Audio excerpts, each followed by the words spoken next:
ಕಲಬುರಗಿಯಲ್ಲಿ ಭೀಕರ ಅಪಘಾತ ಸಂಭವಿಸಿದ್ದು 5 ಸಾವನ್ನಪ್ಪಿದ್ದಾರೆ. ಲಾರಿ ಕ್ರೂಸರ್ ಮುಖಾಮುಖಿ ಡಿಕ್ಕಿಯಾಗಿದ್ದು ಸ್ಥಳದಲ್ಲೇ 5 ದಾರುಣವಾಗಿ ಕೊನೆಯುಸಿರೆಳೆದಿದ್ದಾರೆ. ಕಲಬುರಗಿಯ ಜಿ ಚಿತ್ತಾಪುರ ತಾಲೂಕಿನ ಎಂಗಳಗಿಯಲ್ಲಿ ಘಟನೆಯಾಗಿದೆ. ಮೃತರೆಲ್ಲರೂ ಚಿತ್ತಾಪುರ ತಾಲೂಕಿನ ಎಂಗಳಗಿ ಗ್ರಾಮದವರು ಅಂತ ಹೇಳಲಾಗ್ತದೆ. ಯಾದಗಿರಿಯಿಂದ ಸ್ವಗ್ರಾಮಕ್ಕೆ ವಾಪಸ್ ಆಗುವಾಗ ಈ ಅಪಘಾತ ಆಗಿದೆ. ತೋಲುಸಾಬ್, ಹುಸೇನ್, ಮೈಬೂಬ್, ರಸೂಲ್, ಫಾತಿಮಾ ಈ ಅಪಘಾತದಲ್ಲಿ ಮೃತಪಟ್ಟಂತಹ ದುರ್ದೈವಿಗಳು ಅಂತ ಗುರುತಿಸಲಾಗಿದೆ.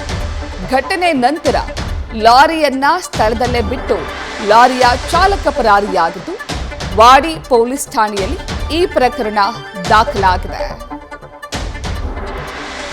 ಬೆಳ್ಳಂಬೆಳಗ್ಗೆ ಭೀಕರ ಅಪಘಾತವೊಂದು ಸಂಭವಿಸಿದ್ದು ಕಲಬುರಗಿಯಲ್ಲಿ ಅಪಘಾತವಾಗಿದ್ದು ಈ ಅಪಘಾತದಲ್ಲಿ 5 ಸ್ಥಳದಲ್ಲೇ ಮೃತಪಟ್ಟಿದ್ದಾರೆ. ತಮ್ಮ ಸ್ವಗ್ರಾಮಕ್ಕೆ ವಾಪಸ್ ಆಗ್ತಿದ್ದಂತಹ ಸಂದರ್ಭದಲ್ಲಿ ಈ ಅಪಘಾತ ಸಂಭವಿಸಿದೆ. ಲಾರಿ ಹಾಗೂ ಕ್ರೂಸರ್ ಮುಖಾಮುಖಿ ಡಿಕ್ಕಿಯಾಗಿದೆ. ಡಿಕ್ಕಿಯ ರಭಸಕ್ಕೆ 5 ಸ್ಥಳದಲ್ಲೇ ಮೃತಪಟ್ಟಿದ್ದಾರೆ. ಕಲಬುರಗಿಯ ಚಿತ್ತಾಪುರ ತಾಲೂಕಿನಲ್ಲಿ ಘಟನೆಯಾಗಿದೆ. ಇನ್ನು ಮೃತಪಟ್ಟಿರುವಂತಹ 5 ಕೂಡ ಎಂಗಳಗಿ ಗ್ರಾಮದವರು ಎನ್ನುವ ಮಾಹಿತಿ ಲಭ್ಯವಾಗ್ತಾ ಇದೆ. ತೋಲುಸಾಬ್, ಹುಸೇನ್, ಮೈಬೂಬ್, ರಸೂಲ್ ಹಾಗೂ ಫಾತಿಮಾ ಈ 5 ಕೂಡ ಲಾರಿಯ ಹಾಗೂ ಕ್ರೂಸರ್ ಅಪಘಾತದಲ್ಲಿ ಪ್ರಾಣ ಬಿಟ್ಟಿದ್ದಾರೆ.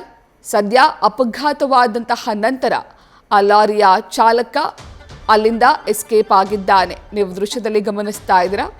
ಲಾರಿಯ ಮುಂಭಾಗ ನಜ್ಜುಗುಜ್ಜಾಗಿದ್ರೆ ಕ್ರೂಸರ್ ವಾಹನ ಕೂಡ ಸಂಪೂರ್ಣವಾಗಿ ನಜ್ಜುಗುಜ್ಜಾಗಿದೆ. ಲಾರಿ ಹಾಗೂ ಕ್ರೂಸರ್ ಎರಡೂ ಕೂಡ ಮುಖಾಮುಖಿ ಡಿಕ್ಕಿಯಾಗಿದೆ. ಈ ಡಿಕ್ಕಿಯ ರಭಸಕ್ಕೆ 5 ಸ್ಥಳದಲ್ಲೇ ಸಾವನ್ನಪ್ಪಿದ್ದಾರೆ. ಕಲಬುರಗಿಯ ಲಾಡ್ಲಾಪುರ ಎನ್ನುವಂತಹ ಗ್ರಾಮದಲ್ಲಿ ಈ ಅಪಘಾತ ಸಂಭವಿಸಿದೆ.